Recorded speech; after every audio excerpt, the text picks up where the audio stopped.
दिल्ली की जीत से झूम उठी एमआई और आरसीबी।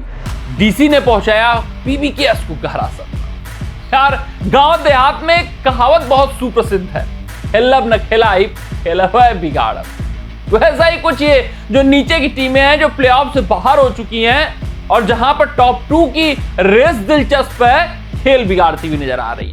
हैदराबाद ने आरसीबी का खेल बिगाड़ा, लखनऊ सुपर जायंट्स ने गुजरात टाइटंस का खेल बिगाड़ा, तो आज दिल्ली कैपिटल्स ने पंजाब किंग्स को गहरा सदमा पहुंचाया है।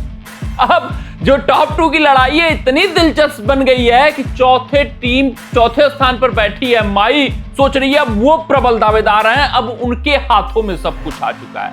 वहीं आरसीबी जब हारी थी हैदराबाद के हाथों तो भाई लगा था कि अब क्या खत्म है, आरसीबी क्या टॉप 2 की रेस से बाहर है। अब आरसीबी एकाएक टॉप 2 में पहुंचती हुई दिख रही है, पंजाब किंग्स स्लिप करती हुई दिख रही है, इवन गुजरात टाइटंस भी स्लिप कर सकती है अगर Chennai super Kings Gujarat Titans को 18 पॉइंटों पर रोक दे। तो देखिए दिलचस्प हो चुका है टॉप 2 की लड़ाई। एमआई के हाथों में यह है कि भाई पहले वो पीबीकेएस को हराएं, अगर वो ऐसा करने में सक्षम हो पाते हैं तो फिर पीबीकेएस टॉप 2 की रेस से बाहर हो जाएगी। एमआई एंट्री मार लेगी कहां भाई 18 पॉइंटों पर।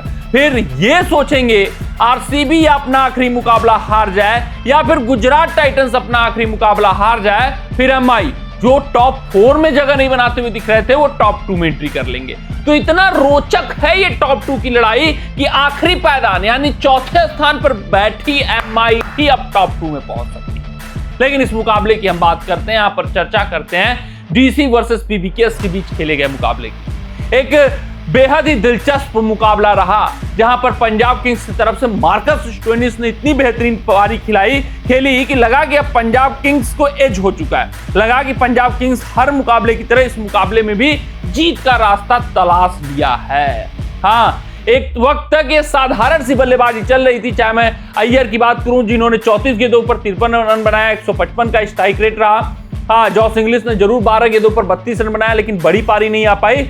उसके अलावा कोई बल्लेबाज उतना बेहतर नहीं खेला, लेकिन स्टोइनिस आते हैं तूफान की तरह पूरा आंधी लाते हुए 16 गेंदों पर 44 रन ठोकते हैं, 3 चौके और 4 छक्के। ये पूरी तरीके से गेम मोमेंटम पंजाब किंग्स के झोली में डाल देते हैं और सबको अंदर से यह आश्वासन हो जाता है कि भाई पंजाब किंग्स ने चैंपियन की तरह इस संस्करण में खेला है और ये जो चैंपियन टीम की निशानी होती है वो कहीं ना कहीं से जीत का रास्ता ढूंढ लेते हैं। एक बार फिर से जीत का रास्ता पंजाब किंग्स ढूंढ चुकी है और 206 रन वो स्कोर बोर्ड पे लगा देते हैं। लेकिन दिल्ली कैपिटल्स के इरादे साफ थे कि भाई ये आखिरी मुकाबला क्यों ही ना हो, हमें यहां पर जीतना है, जीत के साथ ये आईपीएल 2025 को अलविदा कहना है। और उन्होंने जो ठाना था उसको करके भी दिखाया। पहले ही पावर प्ले के ओवरों में राहुल ताबड़तोड़ अंदाज से बल्लेबाजी करते हैं, जो इनका नॉर्मल शैली है उसके विरुद्ध जाकर ताबड़तोड़ बल्लेबाजी करते हुए भाई साहब जबरदस्त पावर प्ले के ओवरों में रन बनता है दिल्ली कैपिटल्स का। बात करूं अगर राहुल की तो 21 गेंदों पर 35 रन, 166 का स्ट्राइक रेट। डुप्लेसिस ये अच्छे दिखते हैं 15 गेंदों पर 23, लेकिन करुण नायर ये जो पारी रही इसने मोमेंटम हमेशा दिल्ली कैपिटल्स के फेवर में रखे रहा। एक ओवर में तो ये 4 चौके लगातार मारते हैं 17 रन के साथ, वो पूरा का पूरा मोमेंटम ही दिल्ली कैपिटल्स के फेवर में लेकर चले आते हैं। 27 गेंदों पर 44 रन बनाते हैं, लेकिन जो असली क्रेडिट का हकदार है, जिसने कभी भी अन्य बल्लेबाजों के ऊपर दबाव नहीं आने दिया, वो समीर रिजवी ने इस पारी से भाई साहब अपना स्थान दिल्ली कैपिटल्स खेमे में सुनिश्चित कर लिया है कि उनको रिलीज नहीं किया जाएगा और 2026 में वो इस मिडिल ऑर्डर के हिस्सा भी रहने वाले हैं। 25 गेंदों पर 58 रन, 3 चौका और 5 छक्का, 232 का स्ट्राइक रेट। जबरदस्त पारी रही, बेमिसाल और अद्भुत पारी रही। कभी भी एक खिलाड़ी दबाव में नहीं आया, रिक्वायर्ड रन रेट के प्रेशर में नहीं आया। जब जब जरूरत रही दिल्ली कैपिटल्स को चौके और छक्के मारने की, समीर रिजवी मारते रहे। अगर मैं बात करूं गेंदबाजी विभाग की तो यहां पर जरूर कमी खली युजवेंद्र चहल की। प्रवीण दुबे को ये लेकर आए थे, कुछ खास इंपैक्ट नहीं छोड़ पाए। वहां पर करुण नायर ने दिखाया कि प्रवीण दुबे अभी फील्ड सेट करना आप सीखिए, बात की बातें बाद में देखी जाएंगी। तो प्रवीण दुबे को लाना, युजवेंद्र चहल को बैठाना एक घाटे का सौदा लग रहा है।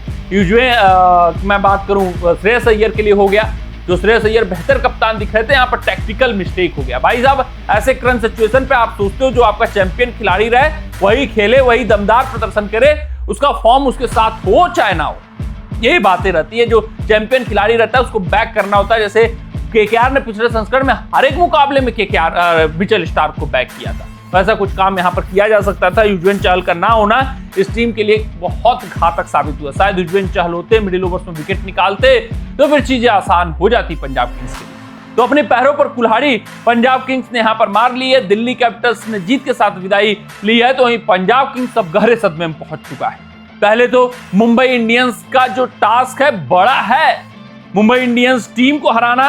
वैसे आप चैंपियन बनना चाहते हैं तो ये नहीं सोचेंगे कि मुंबई आगे, क्योंकि आपको हराना ही हराना होगा कहीं ना कहीं। लेकिन अब टास्क और चुनौती बड़ी है। मुंबई वर्सेस पीबी का जो मुकाबला है वो तय करेगा टॉप 2 में कौन पहुंचेगा। कल जीटी वर्सेस सीएसके, वहां मुंबई इंडियंस के प्रशंसक और सभी प्रशंसक ये प्रे करेंगे भाई जीटी हार जाए, खासकर मुंबई वाले प्रे करेंगे, क्योंकि अगर जीटी 18 पर रुकती है तो मुंबई के चांसेस टॉप 2 में पहुंचने के बहुत प्रबल हो जाएंगे। कमेंट सेक्शन में कमेंट करके बताइएगा कि ये जो पंजाब किंग्स ने आज प्रदर्शन किया होगा आपको कैसा लगा। मिलते हैं आपसे अगले रिपोर्ट में, तब तक अपना ध्यान दें, स्वस्थ रहें, मस्त रहें। जय हिंद, जय भारत।